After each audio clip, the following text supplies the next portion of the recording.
Happy Tuesday po sa ating lahat. Ako si Benison Estareja. Patuloy pa rin po ang paglapit sa ating Philippine Area of Responsibility nitong si Super Typhoon with international name na Babi. Huli po itong namataan kanina alas 3 ng hapon, higit 1,705 kilometers po sa silangan ng Central Luzon at may taglay na hangin na 185 kilometers per hour. So bahagyang humina po ito sa ngayon at may pagbugso hanggang 230 kilometers per hour. At may kabilisan pa rin ng pagkilos 25 kilometers per hour west-northwest. Base po sa latest animation ng Pag-asa, wala pa namang direktang epekto po itong si Bagyong Babi sa alinmang panig ng ating bansa. Subalit sinisimulan ng palakasin ito yung southwest monsoon or hanging habagat lalo na sa western section of Mindanao. So simula po ngayong hapon hanggang bukas ng madaling araw, mataas ang tsansa ng mga pag-ulan dito po sa may Zamboanga Peninsula, Bangsamoro Region, Soc-Sargen, Misamis Occidental at Lanao del Norte. Kaya mag-ingat po sa minsang malalakas na ulan na posible magdulot ng flash floods or landslides. Habang natitirang bahagi ng bansa, simula ngayong hapon hanggang bukas ng madaling araw, partly cloudy to cloudy skies, so maraming lugar po ang maaliwalas pa naman ng kalangitan at sasamahan lamang ng minsang pagkulimlim at mga pulupulong mga pag-ulan, usually nagtatagal lamang po yan ng 1 hanggang 2 oras.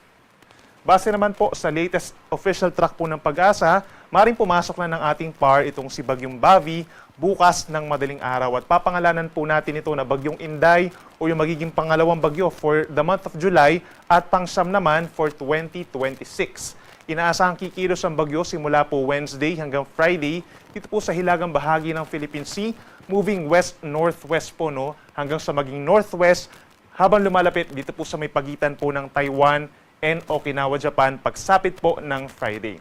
At maaaring lumabas ng ating Philippine Area of Responsibility itong si Bagyong Inday pagsapit ng Sabado ng umaga sa hilagang bahagi po ng Taiwan. So ibig sabihin, kung pagbabasihan natin itong latest track at yung mga nagdaang track, maliit pa rin po ang tsansa na ito'y tatama sa ating kalupaan or magla-landfall. At kung makikita natin yung cone of probability, hindi rin ganun kalapad, no? So ibig sabihin medyo makitid, maring bumaba na lamang ng bahagya or umangat ng bahagya yung track nitong si Bagyong Inday. So ang catch niya nga lang po dito, meron tayong nakikita na itong kulay dilaw na circle, associated po yan sa malalakas na hangin. Ito yung kabuang lawak ng Bagyong Inday, yung diameter na tinatawag. At yung radius niya is around 800 kilometers. So kapag pre-project po natin itong 800 kilometers from the center, maring mahagip po itong bahagi po ng Northern Luzon, lalo na yung Batanes and Cagayan provinces, kung saan maring magtaas tayo ng signals number 2 and number 3.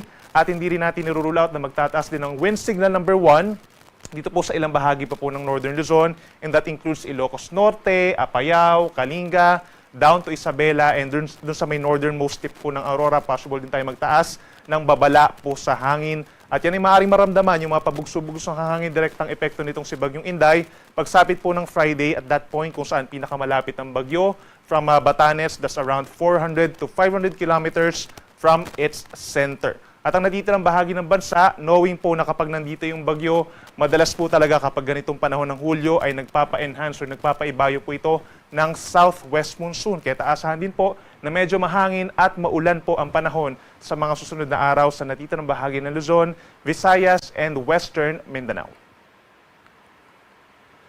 By tomorrow po, araw po ng Miyerkules, that's July 8, malaking bahagi pa rin po ng Luzon except dito sa may Palawan, ang fair weather condition. So ibig sabihin, medyo kalmado pa rin po yung panahon natin, at magiging mainit at malinsangan ng panahon pagsapit ng tanghali. Madalas magiging maaraw sa umaga hanggang early afternoon. And then sa afternoon up until evening, madalas na makulimlim ang panahon or maulap ang kalangitan at sasamahan lamang ng mga pulupulong mga pag-ulan kagaya po ngayong araw. So for Metro Manila, hanggang 33 degrees po ang maximum temperature bukas ng tanghali. Sa may Tuguegarao, kung saan isang sa pinakamalapit po na probinsya dun sa sentro ng Bagyong Inday, hanggang 37 degrees pa po bukas, so pwede pang magpatuyo po ng damit.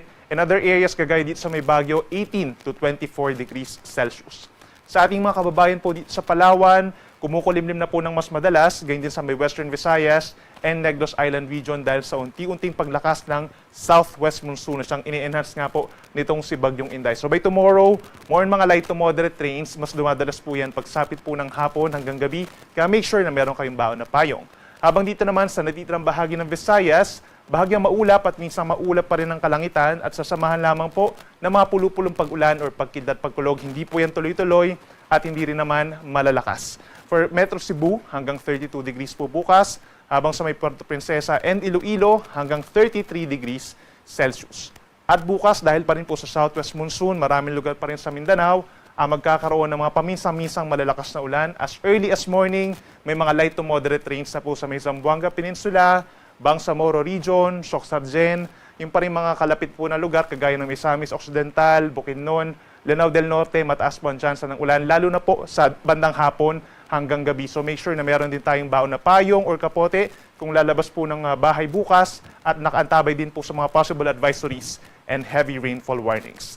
Temperatura natin sa may Zamboanga City, 32 degrees ang maximum. For Davao naman, 33 degrees Celsius. Para naman po sa ating weather advisory, yung potential nga po na malalakas sa mga pag-ulan, within the next 24 hours, yung probinsya po ng Sarangani, posibleng magkaroon ng hanggang 100 millimeters po na dami ng ulan. Pero simula po bukas ng hapon hanggang sa Thursday afternoon, kung saan unti-unti nga pong lumalapit sa extreme northern Luzon ang bagyong Inday, is magkakaroon tayo ng pag-enhance na ng southwest monsoon at maaaring pinakamaapektuhan po simula bukas ng hapon itong mga may kulay dilaw, Sultan Kudarat, Antique, and Negros Occidental, 50 to 100 millimeters po in a span of 24 hours. So equivalent po yan sa 50 to 100 liters na dami po ng tubig ulan in a square meter po. No? So posibleng mag-cause yan ng mga pagbaha sa mga low-lying areas at pagguho ng lupa naman sa mga ilang bundok po, no? Sa mga kabundukan po dito sa may Antique, Negros at Sultan Kudarat. At pagsapit po ng Thursday, mas maraming lugar pa po ang magkakaroon ng maulap na kalangitan, kalat-kalat na ulan at mga thunderstorms lalo na sa hapon. Kabilang na dyan ang Batanes, Cagayan, Apayao, medyo makulimlim na sa Thursday dahil nga dun sa bagyong Inday. At yung habagat naman, over Metro Manila, makulimlim na rin po ang panahon at medyo mataas na yung chance ng mga light to moderate rains. Most of Central Luzon, lalo na po dito sa may Zambales and Bataan. Most of Southern Luzon, lalo na po dito sa may parting Mimaropa, Cavite and Batangas. Ngayon din na natitirang bahagi ng Western Visayas, Negros Island Region, Zamboanga Peninsula and Bangsamoro Region. Mataas din po ang chance ng mga pag-ulan sa araw po ng Thursday. Nandyan nga yung possibility po ng mga advisories and heavy rainfall warnings. Pagsapit naman po ng Thursday afternoon hanggang Friday afternoon, ito yung time kung saan pinakamalapit yung sentro ng bagyo doon sa may extreme northern Luzon. Inuulit natin, nasa 400 to 500 millimeters away from the eye of the Typhoon Inday. So nakikita natin po na yung pinakamalalakas na ulan, mas concentrated actually dito sa may Occidental Mindoro and Antique dahil dun sa enhanced habagat hanggang 200 millimeters. So try to imagine po, yung 200 liters na dami ng tubig ulan ay babagsak po sa 1 square meter. No? So posible nga mag-cause talaga ng mas matataas po ng mga baha at posible mag-pile up yan dun sa mga low-lying areas at yung mga malapit po sa mga kailugan natin at tumataas din ang chance ng mga pagguho ng lupa, no, sa mga bulubundukin na lugar, lalo na knowing po na medyo mabundok nga dito sa mga probinsya na to. No? So try to coordinate po sa ating mga local government units kung kinakailangan ng rescue or evacuation. Same goes in other areas po na may kulay dilaw. Yan po ay nasa 50 to 100 millimeters na dami ng ulan. Kabilang na po dyan ang lalawigan ng Batanes. Yan po ay direktang epekto ng bagyong Inday. Other areas kagaya ng Zambales, Bataan, and Palawan, yan po ay dahil sa southwest monsoon or enhanced habagat.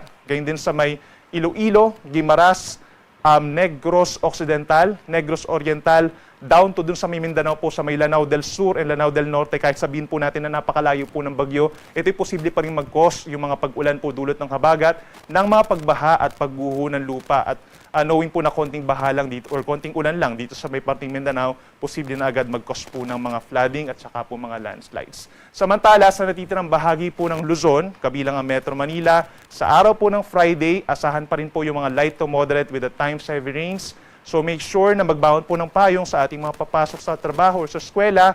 Natitirang bahagi ng Visayas, mataas na rin po ang chance ng ulan. Zamboanga Peninsula and Bangsamoro Region, mataas din po ang chance ng mga kalat-kalat na ulan and thunderstorms dahil sa habagat. At para naman po sa ating sea condition, ngayong gabi, wala pa tayong nakataas na gale warning or babala sa mga delikadong alon. Pero pagsapit po, bukas ng umaga, posible tayo magtaas ng gale warning dito po sa mga baybayin ng Samar Island and possible din dito sa may eastern seaboards po ng Dinagat Islands and Surigao del Norte. Posibleng umabot kasi sa 4 to 4.5 meters yung mga maximum na wave height far from the seaboard. So maaaring magkaroon po dyan ng suspension po of sea travel. At pagsapit po bukas ng hapon hanggang sa araw po ng Huwebes, Biyernes, all the way hanggang sa Linggo po, mas dadami pa yung mga lugar, yung mga seaboards dito sa may Luzon and Eastern Visayas na magkakaroon po ng gale warning or yung mga delikadong alon hanggang 4.5 meters at posibleng umabot pa nga sa higit 6 na metro no, kapag paglapit po ng bagyong Inday dito sa may extreme northern Luzon over Batanes and Cagayan, yung mga seaboards po doon. So kapag meron tayong gale warning, most likely pagbabawalan po kayo na pumalaot, lalo na yung mga small sea vessels at yung mga nangingisda. At yung natitirang bahagi po ng Luzon, itong West Philippine Sea, Sulu Sea, posible din na medyo maalon sa mga susunod na araw dahil nga doon sa enhanced southwest monsoon. So maaari din kayong pagbawalan kahit malayo kayo doon sa bagyo. Ang ating pong sunset ay alas 6:30 ng gabi mamaya at ang sunrise bukas 5:33 po ng umaga. Yan muna ang latest mula dito sa weather forecasting ng Pag-asa. Ako muli si Benison Estareja. Mag-ingat po tayo.